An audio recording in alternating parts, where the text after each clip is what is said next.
Hello you guys, and welcome back to my channel. You guys, I cannot even believe it, but she is here. Our baby is born and she is already over a week old. I literally cannot believe how fast time flies. I actually cannot believe that she is already a week old, but here she is. Here is sweet baby Emma Rose, and we are absolutely obsessed. I am loving the newborn stage this time around. I feel like last time, it is the first time you're going through everything and everything is so stressful. It's so high intensity. It's like they're crying and you're like, what the heck do you want? Are you hungry? Are you sleepy? Do you need a diaper change? What is going on? Like, it is just so new and so different. This time around, I'm really just trying to like soak up all of the moments, and if she cries, I'm just trying to be like, okay, are your basic needs met? Do you have all the things that you need?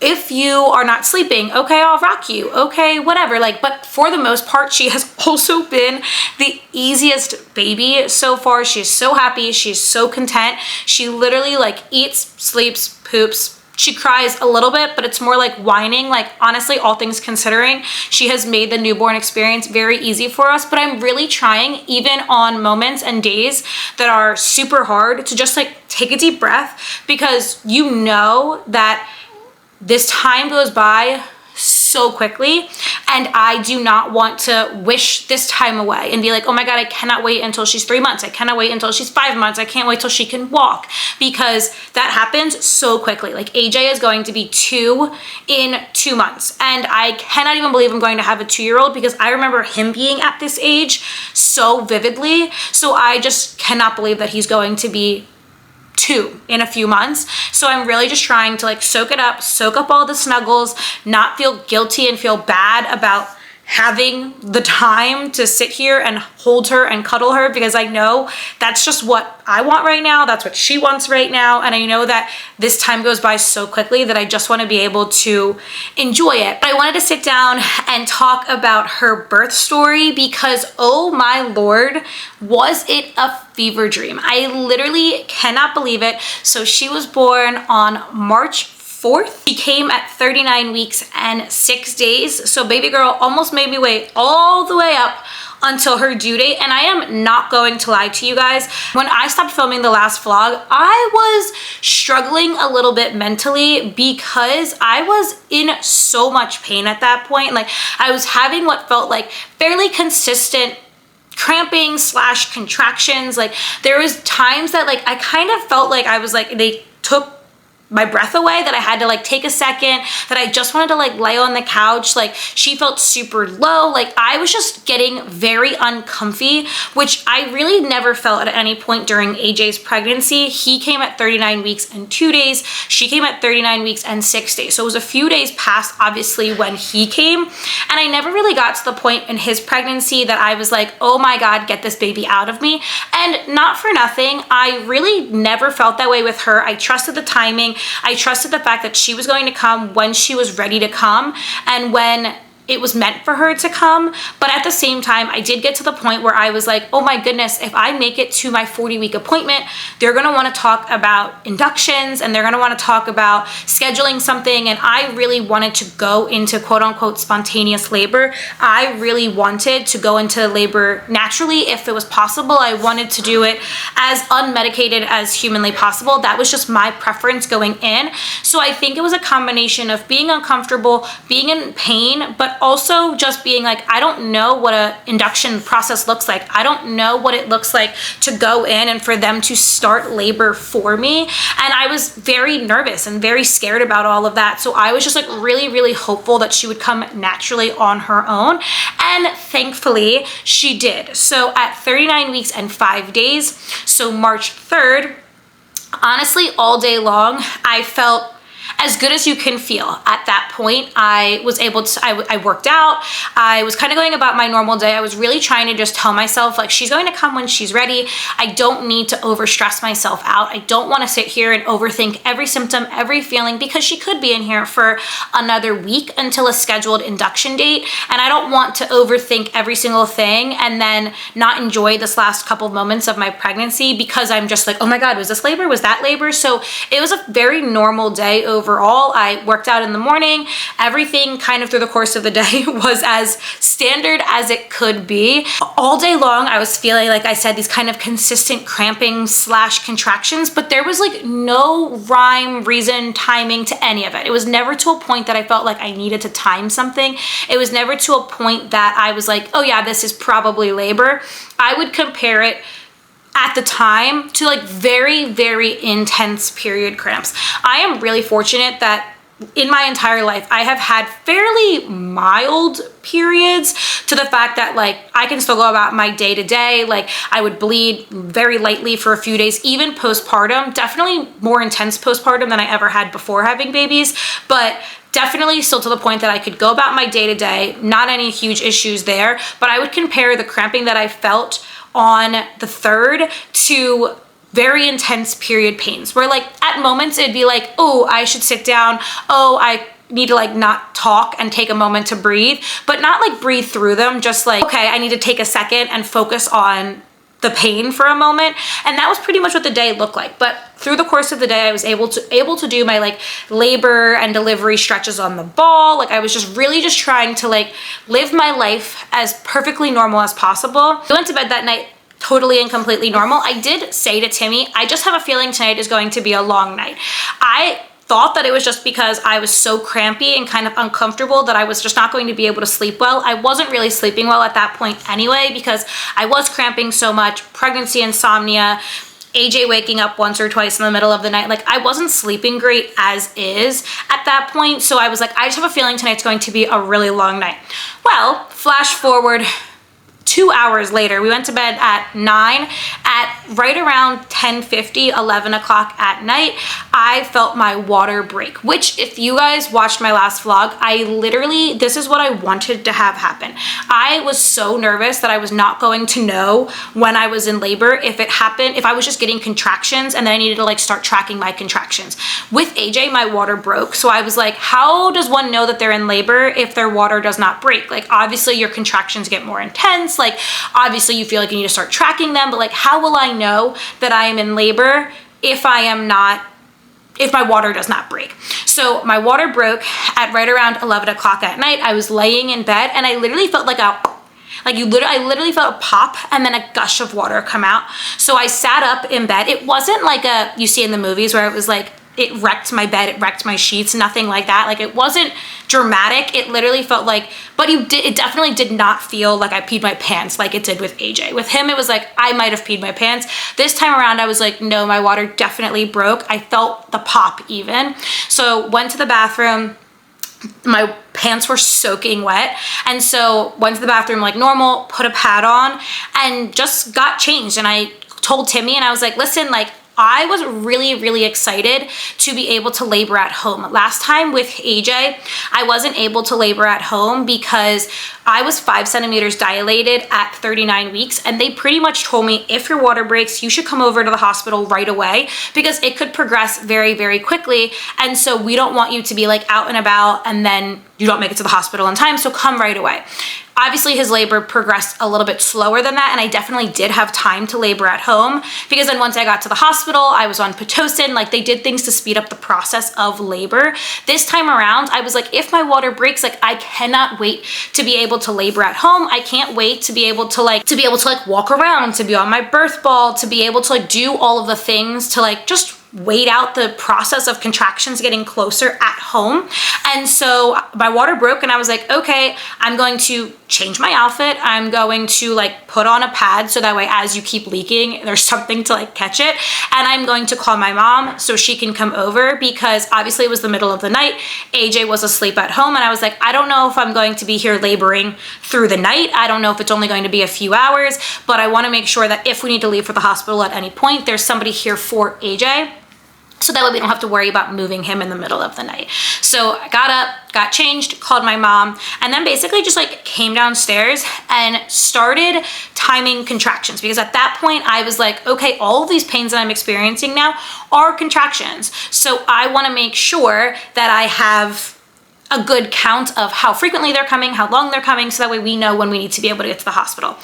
At that point, I did say to Timmy, like, let's just put all of our hospital stuff in the car, because even if we don't go till the morning, like, we're definitely going to go at some point because my water broke. So I'd rather just have everything in the car, so when it's time, we can just like hop, skip, and a jump into the car and then go, and there's no problem there. So he was loading up everything into the car. I was just sitting on my birth ball and I was starting to track contractions. And I literally have the app that I was using. I just used the app called Contraction Timer, and I literally was started tracking at 11:10 on the 3rd. So literally this is just kind of, that's kind of just like what it looks like there. You just hit that contraction started button, and then you kind of go through your contractions, breathe through them, whatever. When you start feeling that pain go away, you hit stop contractions. So that's pretty much what I did with that there.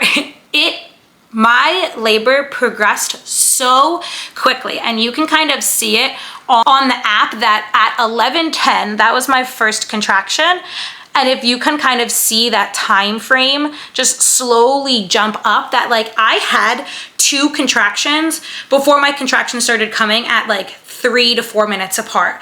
So I literally only had a contraction at 11:10 and then 11:18. And then after that, they started coming every 3 to 4 minutes. And at that point I was like, we need to get to the hospital. Like, we need to go now, because at the time it was like 4.5 minutes. I was like, whatever, like, let's start getting ready. Let's go into the car. By the time we make it there, they'll be 3 minutes apart. It'll be perfect. We'll be in the hospital. They'll get us into triage, whatever, the whole nine. It progressed so quickly. Like, it jumped from 8 minutes, and then 2 contractions later, they were 4.5 minutes apart, 3 minutes apart. It was absolutely wild, to the point that now it was to the point that I really had to breathe through it. I really had to focus on like the pain and where I was experiencing it, and kind of like breathing the pain away. So we loaded everything up into the car at literally 11:50, so 50 minutes after my water broke, and we headed over to the hospital. We're really fortunate that the hospital is only 15 minutes away, and everybody tells you that laboring in the car is the worst pain you are going to experience in your entire life. And I would like to add to that it is truly the most pain in the entire world. I could not believe how much pain I was in, how much worse my contractions felt being in the car.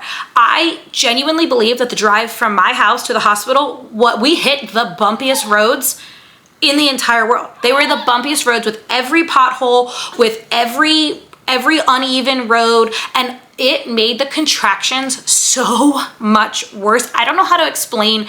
I don't know what the reason is. I don't know why, but everybody always says laboring in the car is so painful. And I would like to attest that it is so painful to labor in the car. You are just trying to like breathe through it. And keep in mind, at this point, my contractions were progressing very rapidly. Like, they went from being 8 minutes apart, the first 2, to now I'm 3 minutes apart on the drive there, not even 45 minutes later. So it progressed very, very quickly through the entire drive there. At the beginning of the ride, I was able to like kind of talk to Timmy in between contractions. By the time we got to the hospital, it was just like a survival mode at that point. Like, I was really struggling to like get out of the car. I was really struggling to like breathe through my contractions. Like, I was in a lot of pain by that point. And so we got into the hospital. Because it was in the middle of the night, we did have to go in through the emergency room. That's just how I don't know if that's how every hospital handles it, but that's what our hospital does. You have to go in through the emergency room entrance. So we get there, Timmy is like, yep, she's in labor. They bring us to triage, and then they brought us over to triage, and I was in so much pain at this point. Like, it is to the point, I don't remember all of it. Like, that's the craziest thing about labor, is that like your brain, literally it's like a trauma response that you forget bits and pieces of it. And I like don't remember all of this.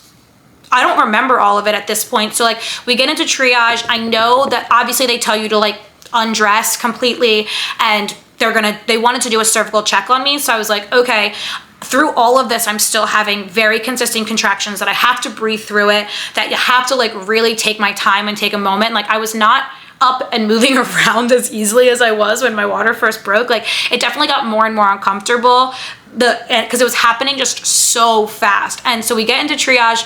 They checked my cervix and they said, yep, you're 7 centimeters dilated, 100% effaced, and you're at +1, which that +1 number has to do with like where her positioning is on her way of coming down into your cervix and getting ready to be pushed out. So things had progressed very rapidly, because when I got checked for my 39-week appointment, I was only 2 centimeters. So I progressed very quickly from 2 centimeters to 7 centimeters by the time I walked into the hospital. I said to the nurses in triage in between contractions, I know it's not time to push yet, but I keep having the feeling like I need to poop. And if you've been in labor before, I know that that makes sense to you, but if you have not been in labor before, the feeling of needing to push, like when the baby's right there, when you're getting ready to push the baby out, literally feels like you have no choice but to poop. Like your body wants to poop, and that's the only feeling that you can like associate that with. So I said that to them. I was like, I know that it's probably not time yet, but I do feel like I have to poop.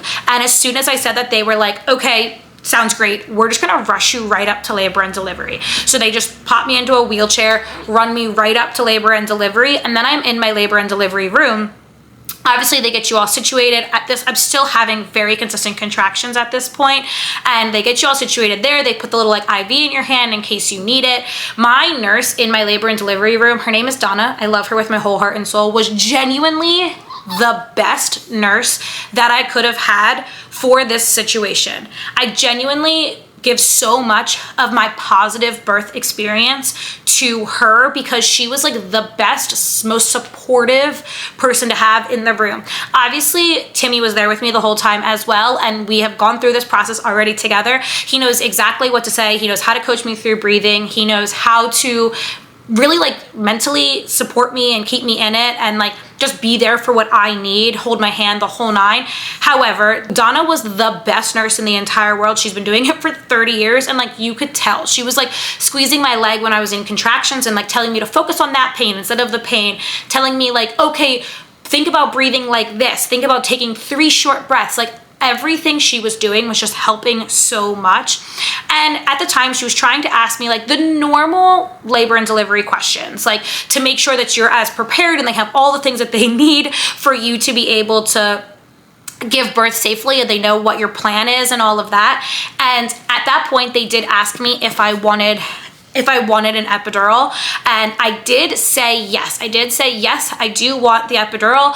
I was very hesitant because my plan going into both AJ's labor and Emma's labor was to do as much naturally as humanly possible, but I was not against getting an epidural. I genuinely believe medicine is amazing and incredible, and it's here to use, and I don't think you get a trophy whether you get the epidural, whether you don't get the epidural, whether you take medicine, whether you don't take medicine. I literally, like, whether you have a C-section, all of labor, no matter how you do it, is amazing and it's incredible and it is hard. Like, I don't think there's a right or wrong way to do it, but I did want to go in and do as much naturally as humanly possible. And if that meant that I could do the whole thing unmedicated, then like freaking cheers. Great, good for me. If not, whatever, who cares? If that's what's best for me, my body, and for the baby to get them out as healthy and safe as possible and keep me as healthy and safe as possible, then so be it. I really didn't care. But because it had progressed so quickly, I just feel like I was like, oh my God, like, yes, I need the epidural. Like, this is intense. Like, it was not the same experience as it was with AJ, where I labored for probably like 10 hours, but really only like 2 hours of that were like the intense contractions to when I got to the point to ask for the epidural. With this, it all happened within literally like an hour. From when my water broke to when we made it into the hospital, and I was having like, they asked me for the epidural, it was like a little over an hour. And so it just had happened so quickly that I was like, yes, I definitely want it. And they were like, okay, we're gonna go call for it. And then things just kind of kept progressing very quickly. And it got to the point where I again said, hey, I feel like I need to poop. And I could feel my body like naturally pushing at this point. Like I could feel myself pushing. I could feel myself, pooping as I was having contractions, because your body naturally does it. So like, yes, that is a super normal, super regular thing to happen during labor, because your body is literally like pushing the baby out of you. It's the same feelings. And so I did feel myself pushing naturally. And I said to them, like, yeah, I continually feel like I need to poop. Like I feel like, and so they checked me. And at that point I was 10 centimeters dilated. And so they were like, hey, or let's do this. Are you ready to push? And I was like, yeah, let's do it. And I think I had 3 rounds of contractions, and every single time you push maybe 3 to 4 times. I had 3 rounds of contractions before she was here. It was the craziest thing in the entire world. With AJ, I pushed for an hour and a half, which, as of what I've heard, is still very quick for a first-time mom. And everybody says your second time around, the baby's going to come faster. Everybody says your body knows what to do. Your body moves so much faster. And I was like, great. Like if 12 hours can get cut down to 6, like that's incredible. Like I don't care. She came out in maybe 10 minutes. Maybe 10 minutes from when I started pushing. It was actually absurd. Like I could feel everything, because even though I asked for the epidural, there was no time for it to get to me in the time frame of when I asked for it to when I needed to start pushing. So I could feel everything because I was completely unmedicated at that point. And so it actually was a really empowering experience. Not that any version of labor is not empowering, but it was actually a really empowering experience to be able to feel your body do exactly what it was supposed to do. And then the craziest thing about contractions is that they are so painful when you are just sitting there like dealing with them, because you're just like dealing with the pain. But then when you start pushing, the contractions don't feel like pain anymore. They like are for a purpose, you know? So like you feel them and you're pushing with the contractions. So like they actually feel good because you're like pushing the pressure, pushing the pain away. And that's kind of the process of like the baby coming. But literally it was like 3 or 4 pushes and they were like, oh yeah, we can see her head. Do you think you can give a couple more pushes? And I pushed a few more times and then she was here. Like it was genuinely the craziest, fastest experience of my entire life. Like I cannot believe that it was as quick as it was, but it also was the craziest thing because I really could feel, like everyone talks about that like ring of fire, and I really didn't feel that the first time around because I had an epidural. So like I could feel the pressure of contractions coming. I could feel the pressure of his head being there and needing to push, but this time around I could feel everything, of course. And so I was really like pushing with the contraction, and I could feel all of everything, which also meant that I could feel like all of the pain as well. I am really fortunate that I did get a small 2nd degree tear. They did say it was probably closer to a 1st degree tear, but they considered it a 2nd degree tear. But it's actually crazy because I genuinely feel like I know exactly when that happened, and it was not from when I was pushing her out. I think when my body was like involuntarily pushing before I was intentionally pushing, that's when it happened, because I could kind of feel it happening, which is crazy to say, but I could kind of feel it happening at the time. And it was just because I think I was involuntarily doing it and I wasn't doing it like the way it was supposed to be done. It was just kind of my body naturally doing it. So I did need some stitches to fix that all up and take care of that. But I did get a small 2nd degree tear. But I do feel like this time around, I don't know if it's just because it's my 2nd time and I've been through it before. I don't know if it was because it was totally unmedicated. I do feel like my recovery has been very different. Like I actually feel like it was faster this time around, where I felt more like myself faster. And I don't know if it's just because last time I had the epidural that it had to like wear off before I could really like get up and move around and feel like me. Like I don't know if it has anything to do with that, but I do feel like this time around it was faster than it was with AJ. And that has been a really awesome experience as well, because I did feel more like myself in the hospital pretty much right away. So she came literally within 10 minutes. So she came at 1:16 in the morning. So flashback, literally 2 hours, that's when my water broke. So the entire thing happened in 2 hours and 16 minutes.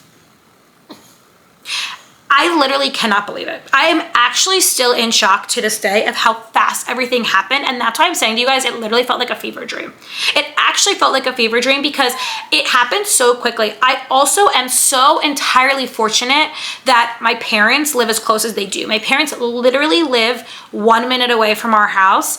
And thank goodness for that, because if we were waiting on somebody who lived 20 or 30 minutes away to come watch and be with AJ, we probably would not have made it to the hospital on time.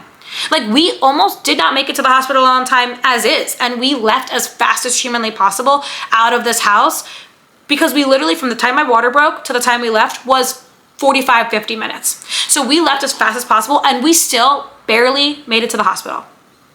It is the craziest thing in the entire world to think about of how fast it happened. I genuinely cannot believe it. After she came, we did skin to skin for about an hour, which was amazing. I don't remember doing that with AJ for the entire hour. I do remember, obviously they put it right on my chest, but I don't think that it was for as long as it was. The most amazing thing in the entire world. And at the same time, they're like fixing you all up down there. So there's just like a lot going on.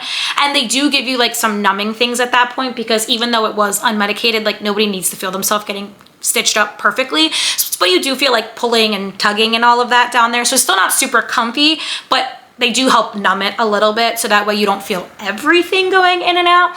And then honestly, like, we just kind of were in the labor and delivery room for a while. They took her height and weight. So she was born at 7 pounds, 10 ounces and 20 inches long. So AJ and her were both 20 inches long. She actually was 2 ounces heavier than AJ was, which I was really surprised by. I thought she was going to be a much smaller baby.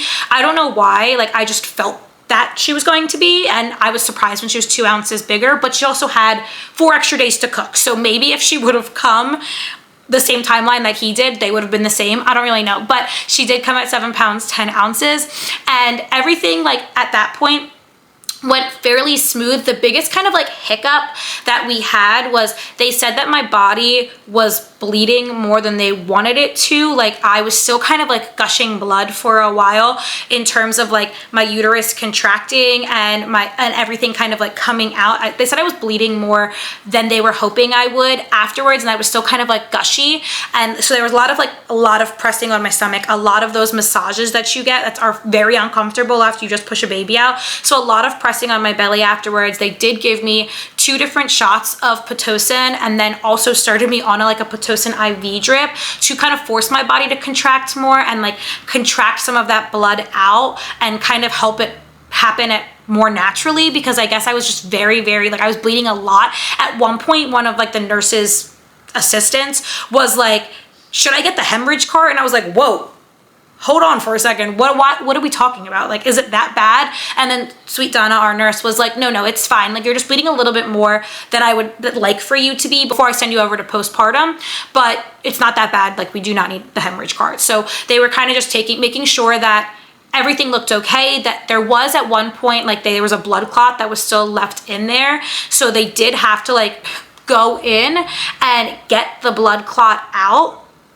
And that was probably one of the most uncomfortable things, actually, in comparison to everything with all of labor, because it was after they stitched me up, after everything was still like feeling a little sensitive down there. They went back in and they did have to like get the blood clot out, and it was very uncomfortable, and it was just like the most amount of pressure in the entire world. And so that was not very comfortable, but they did offer me, if I wanted it, a narcotic to like numb the pain. But at that point I was like, I would like to attempt getting it done and getting it out without having to use a narcotic, and if I need one, then I will do it. But at this point, if I don't have any medicine that I have to like quote unquote come off of, I would like to continue that going. So that's kind of what I did, and luckily I was able to deal with the pain without needing the narcotic. The last thing that they needed to do with all of the excess bleeding that I was having is they did take 4 pills of, I believe the name of it was called Cytotec. And they were like, this is our last ditch effort just to make sure that the bleeding slows and kind of happens at a better speed and better pace and kind of helps the uterus contract more naturally. They did have to take 4 pills. I believe it was called Cytotec, and they did have to put it into my butt. Yep, into my butt. As if I had not already been through enough and pushed a whole human being out of me and had to have them go back in after they stitched me up. They put their little fingers up there into my butt. Yep. Honestly, that was the least painful thing in the entire thing. Like, all things considering, like, really not a big deal after everything else that you just went through. But, like, yeah, they did that. But then luckily, it seemed like the bleeding really did slow down to a point that, like, everything was kind of firming up better in my uterus, and it was kind of just feeling more of what they wanted it to feel like. And so then at that point, they were able to transfer us over to postpartum. And then the rest of our postpartum hospital stay was pretty unproblematic. I definitely think the hospital stay this time around was so night and day different than last time. One, it's just your first time having a baby ever. So all of the experiences are so different. Like I said, you stress about every single little thing. You stress about them crying. You stress about diaper changes, because for both of us, it was the first time we ever changed a newborn. You stress about diaper changes. You stressed about breastfeeding. You stressed about this pain, that pain, whatever. It was just so much more like hands-on the first time around. This time around, the doctors and nurses like really left us alone unless they needed to come in to check her, to check me, and make sure that we were okay. And honestly, it was very nice. It was nice because there was so much more confidence coming from us this time around in terms of knowing what to do, in terms of knowing how to handle her crying. Luckily for us, breastfeeding has been going really, really well. She's done a really good job with it from the beginning, and she's continued to do so. And so I didn't need a ton of assistance there, which I was really fortunate about. AJ and I had a good experience, but he definitely struggled a little bit more with his latch than she did. And so I feel like right away that was like a boost of confidence that like, okay, that's already something that's going really, really well for us.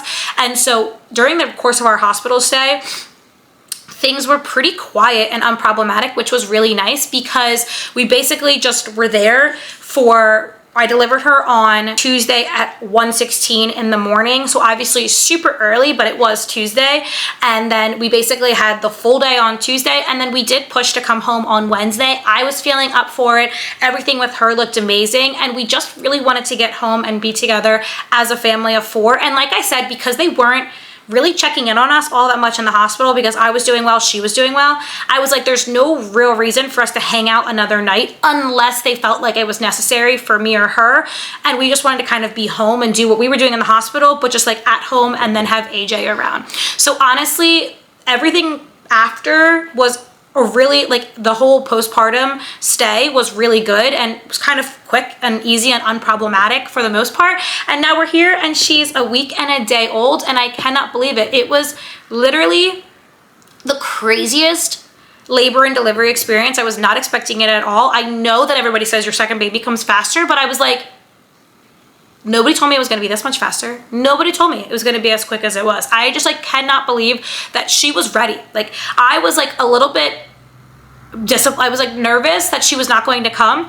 And then when she was ready, and she came in full force. Like, she knew exactly what she wanted. She was like, I broke your water and now I am ready to be here immediately. And so she was here. She knew what she wanted. But it honestly was such a positive experience. I feel really, really proud of myself because I did want to experience an unmedicated labor. And even though, like I said, it does not matter how you give birth, if you use medicine, if you don't use medicine, like, this is just my personal preference. Like, I did really want to experience an unmedicated labor, and I was so nervous and scared at how fast things progressed this time around with her that I was like, I don't know if I can do this unmedicated. Like, this is a lot. This is intense. And so I'm very grateful almost that it didn't make it to me in time, because now I do know that I can do it unmedicated. I know what it feels like. I've experienced it before. So if we decided to have a third baby, I know that I could potentially do another unmedicated birth if that was something that I was interested in. But genuinely, like, I feel really grateful that the experience that everything happened the way that it did. I genuinely feel like it was just like how it was supposed to happen. I feel really grateful to have another positive birth experience, because like I said to you guys, that was a fear of mine, that like things went so well with AJ that I was like, there's no way everything goes well this time around. Like, something is going to go wrong. And everything, once again, thank goodness, went as best as it possibly could have for both me and for her. And now she's here, we're both healthy, we're both safe, and that's literally all that matters. But obviously there is so much more that I could talk about and share, but I'm sure I will do it at one point or another in a Q&A or in a vlog or at some point. But that is baby Emma's birth story. I cannot believe it. I cannot believe that she's here. I cannot believe she's already a week old. I cannot believe she came in 2 hours. I really can't, and I cannot believe that I only pushed for 10 minutes. It is the craziest thing in the whole world. I feel so grateful that she's here, and now we just get to like enjoy life as a family of 4.